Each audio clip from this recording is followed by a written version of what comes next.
Welcome back to the channel. I finally got through with this All the Haunts box set from Severin, and I promised a couple people that I would do a review of the box set and give you my thoughts on each film. I went through each film, went through the special features, and of course that was a lengthy enterprise. It's 19 movies including the documentary, so it's a project to go through it. If you don't have this set, what are you doing with your life? Because this set, man, is the best set to be released in 2021, in my opinion. Nothing comes close. Even the Christopher Lee set. This is just an amazing box set. Uh, Incredible. Yeah, the films come in this booklet, this book with the sleeves, which I'm not a huge fan of, but I guess I'll take it. Um, the first disc is the 3 hour documentary on folk horror, which goes into pretty much all aspects of folk horror. It gives you the history of it, the origins of it, popular movies. Of course, Wicker Man comes to mind, Blood on Satan's Claw, things like that. Great documentary, great overview of the film. I think they're selling that documentary separate as a separate Blu-ray if you don't have this set. But I'd say get your hands on this set. This is a must-own. Now, one negative about this set that let's just get this right out of the way is this booklet, which is it's a lengthy book. It's over 100 pages, including kind of summarizations, synopses of the films themselves.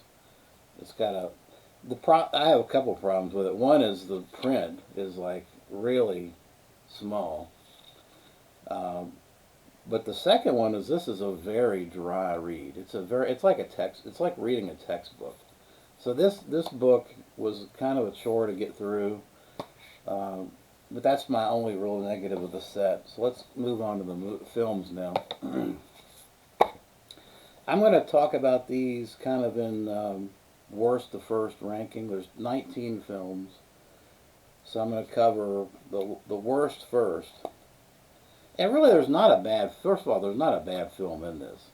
There's films that I don't particularly like as much as others, but overall, great set, great film selections. And I got to tell you that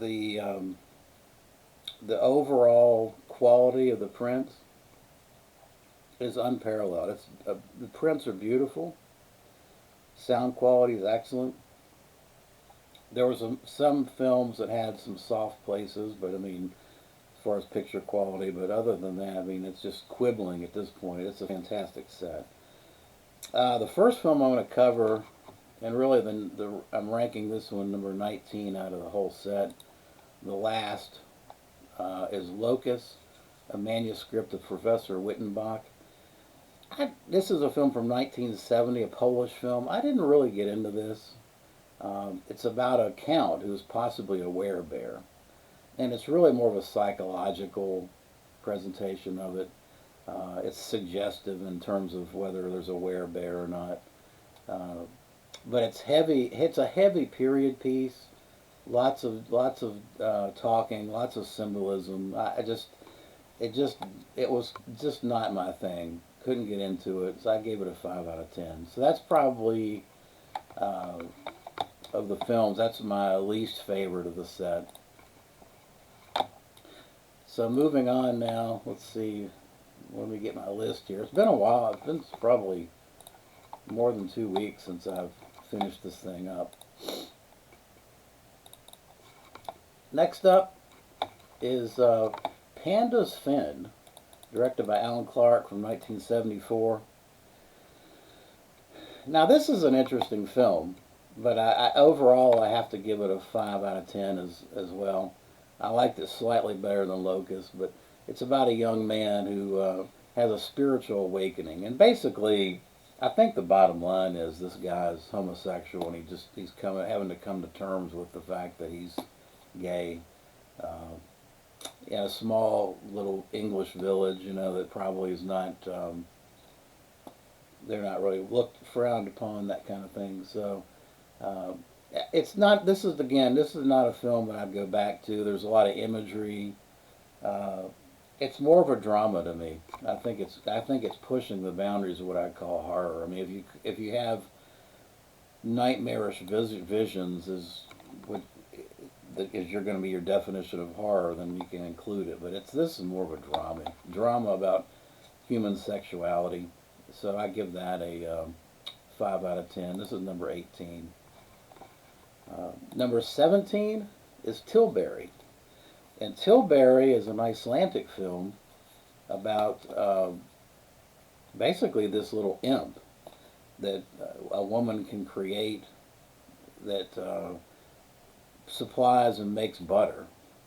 It's a crazy folk tale, um, and the imp basically will eventually the imp. If you do the imp wrong, the imp will kill the host, the mother in this case, or the woman that he's bringing the butter to, and he feeds off of the mother. She's got a nipple on her inner thigh. Crazy stuff. Um, I gave this one a 6 out of 10. I thought it was silly, really. I mean, I think if you kind of grew up with this folk tale, maybe it would resonate more with you, but it was not really anything that I was too enthused with. Next up is Anchoress, directed by Chris Newby. This is a religious one. This is a medieval. This is kind of like. This is really kind of like Dreyer's Joan of Arc movie. It's heavily set in religious oppression, and it's about a woman that walls herself up. She's having a religious awakening, and she's walls herself up away from humanity. Uh, it's an interesting film. I'll give it that. I give it a 6 out of 10, but not again. Probably not something I would go back to. I enjoyed watching it the first time, but I doubt I'd go back to it.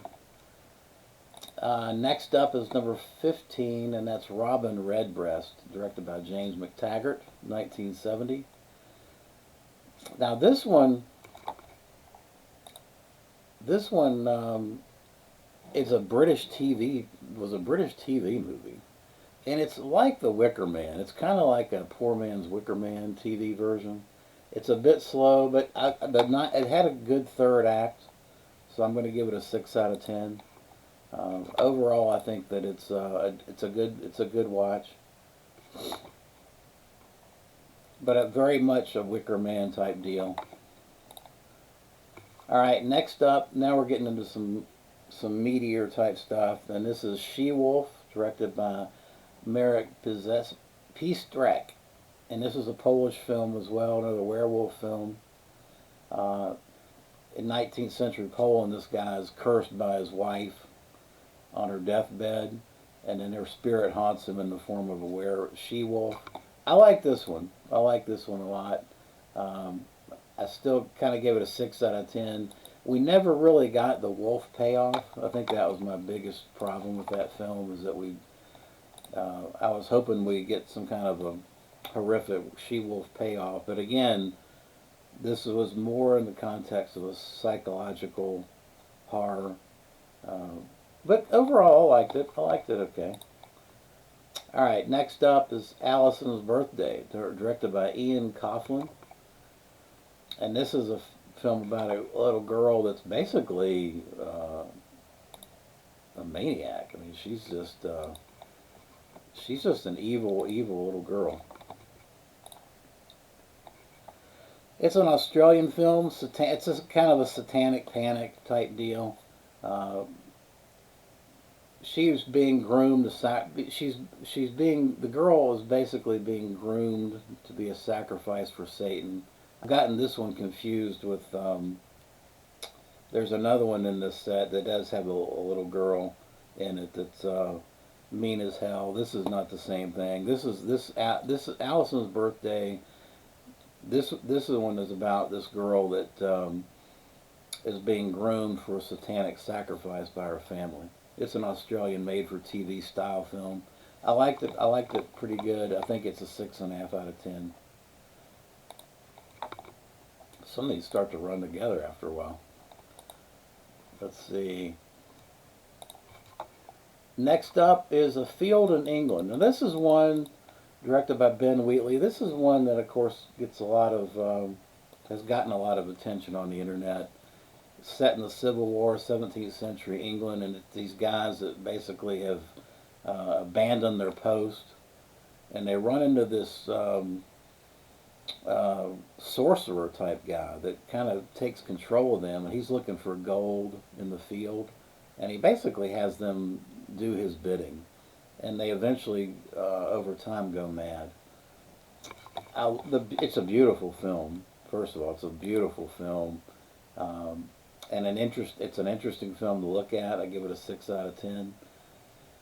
In the end, though, something was missing for me here. There wasn't a big payoff on this one that I was looking for as well, as far as the third act. But The Field in England's a good film. I don't think it's a great film. All right, 1963's The Demon, coming in number. I should have given them numbers. Number 11. 1963's The Demon. This is an Italian film. I think this is an Italian film. Brunello Rondi directed this. This is a witch that tries to cast her spell on a man who has spurned her, basically. It's a love story. The woman is the witch is the one that's been turned down, and now she's out for revenge against her lover and the woman that he loves. I give it a 7 out of 10. It's a beautiful film, shot in black and white. Very, very good film. I enjoyed the hell out of it. Great acting too from the lead actress in this. It was fantastic. Dahlia Lavi was fantastic. Oh, of course, Dahlia Lavi's been in a lot of stuff, but she was fantastic in it. So I'm going to give that one a 7 out of 10.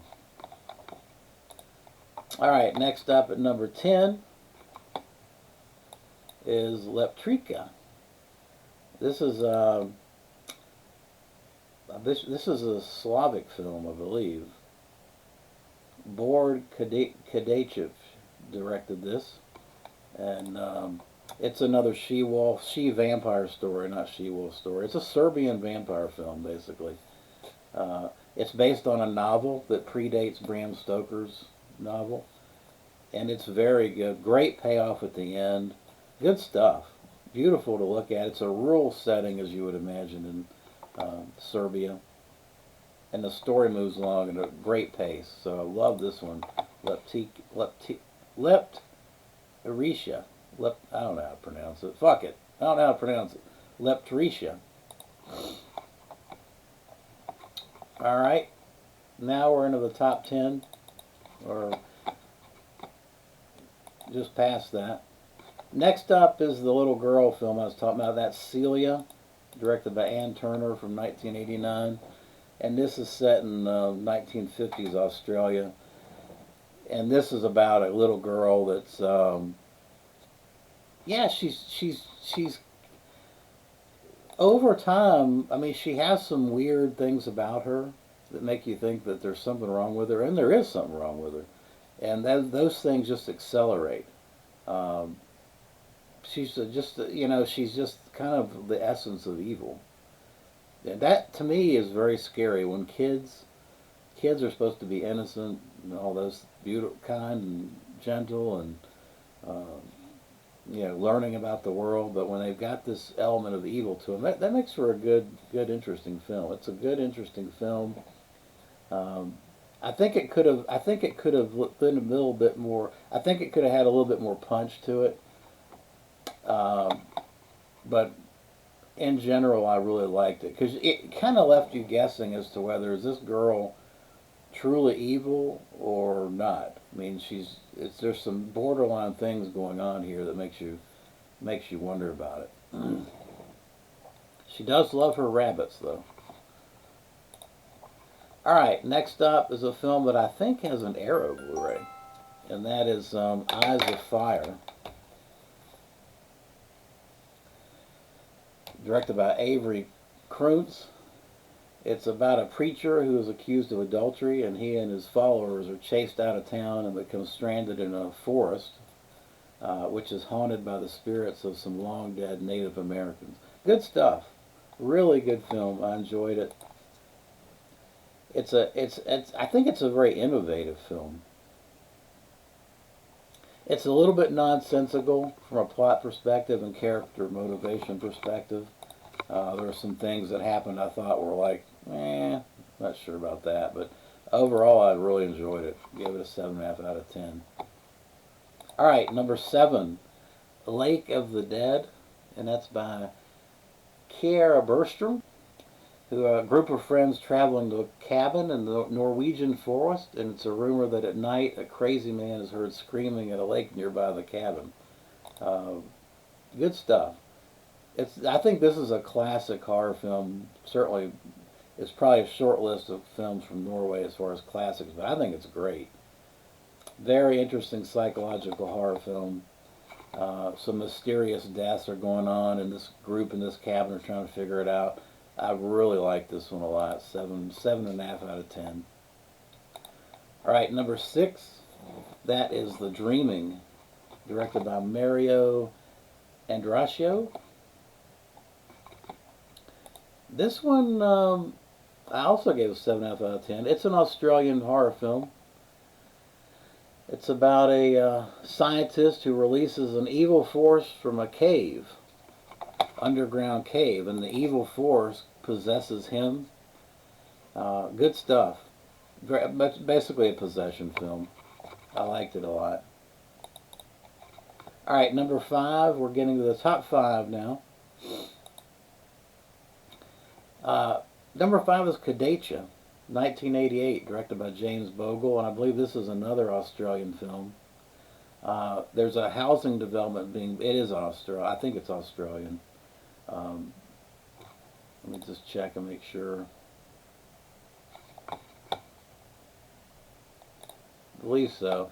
Basically, a housing development has been built on native soil, and of course this Aborigines native soil, which was a graveyard, kind of like this New Orleans Superdome being built. There was a story that the New Orleans Superdome was built over the graves of people, which is probably why it's cursed, why they can't win. This is a good 80s horror film. Really enjoyed it, and it definitely is a period film. I mean, you really get the sense of 80s horror, even though it's Australia. You still get the sense of 80s horror. Um, I liked it. I gave this one another 7.5 out of 10. Liked it a lot. All right, now we're getting to the best of the best. Top 4, the films that really, I think, pretty much make this box set the must-have that it is. We're going to start with Dark Waters, 1993, directed by Mariano Bino.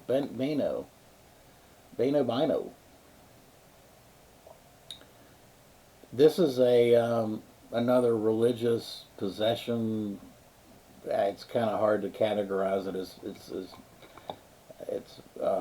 I mean, obviously it's folk horror, but heavy religious symbolism. Basically, this girl has inherited her father's assets, and he had some situation where he was supporting this church, this religious convent, and so she goes to the convent to try to see, what's going on here, and there's a lot tied to it. She's involved with it, and she learns a lot about herself in the process. A friend has disappeared, but the convent holds some dark secrets. So let's put it that way. It's a Russian art house horror film with a lot of great visuals. It was shot in the Ukraine, and the special features on this film, Dark Waters, is kind of a must-watch, I think. Very good film. Loved it. Next up, and this is probably my personal favorite in the set. It's number 3, and it's Clear Cut, directed by Razard Bujalski, which I believe is a Polish director who came over to Canada and shot the film. Basically, it's a Native American that gets involved with an attorney that's trying to stop these guys, basically the greedy corporates that are cutting down trees and clear cutting trees in the this natural forest area. And this Indian guy's just basically had it. You know, he's had it. He's up to his ears in it, and he's really kind of snapped. He's going to sacrifice his whole life to stop these guys from destroying the forest. It's a wonderful film, I'm telling you. And the guy that plays the lead in this,